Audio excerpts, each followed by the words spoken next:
Sveiciens no Eiropas parlamenta Strasbūrā. Ir aizvadīts 3 pilnas dienas jaunā Eiropas parlamenta sasaukumā, un skats notiekošo jau ir nedaudz skaidrāks.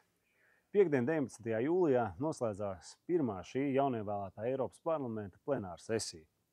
Pirmajā dienā, kā jau iepriekš stāstīju, ievēlējām Eiropas parlamenta prezidentu Robertu Metsolu. Atvērtu, bet stingru, principiālu un spējīgu rast kompromisu un izēju no šķietam strupceļiem.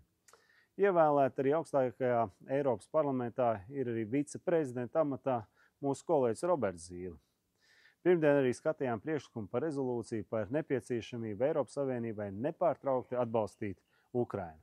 Izmantoja arī iespēju debatēs par rezolūciju paziņojumu brīdināt savus kolēģis par to, cik nozīmīgs ir šis pirmais balsojums par atbalstu Ukrainai jaunievēlētajam Eiropas parlamentam.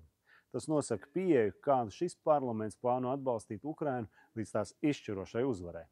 Krievijas un Ukrainas kara laikā Eiropas parlaments ir nostiprinājis savu nostāju, solot nesatricinājumu atbalstu Kijevai, līdz tiks panākt izšķirošu uzvaru.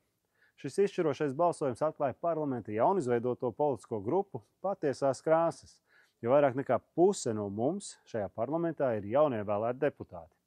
Atbalsts Ukrainai nav labdarība. Sākot ar miljoniem eiropiešu, kas atver savus mājas bēgļiem, un beidzot ar nepārtrauktu ieroču piegādi. Runa ir par mūsu kopīgām vērtībām.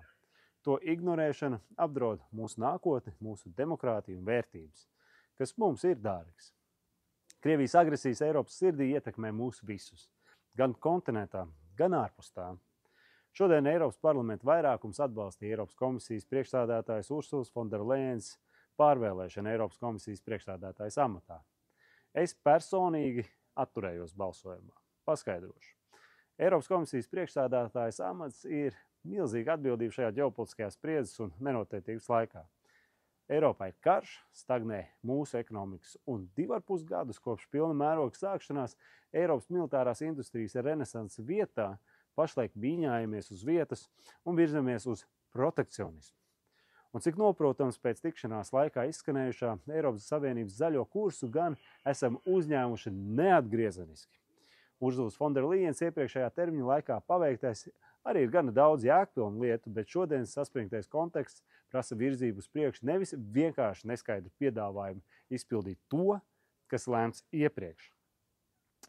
Personīgi sekošu pats savam padomam, iet uz priekšu un to darīšu strādājot Eiropas parlamenta ārlietu komitejā, veidojot un stiprinot Eiropas Savienības kopējo ārpolitiku un starptautiskās tirdzniecības komitejā. Jo gan Latvijas, gan visas Eiropas interesēs ir spēcīga mūsu interesēm atbilstošu brīvās tirdzniecības nolīguma noslēgšana. Eiropas tirgus konkurētspēja starptautiska un vērtībās balstīta politika.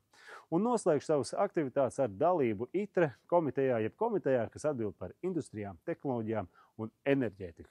Un arī šeit, ja mēs runājam par industrijām, vairāk es skatos uz to, kā duālās pielietojamības tehnoloģijām un inovācijām tajā skaitā.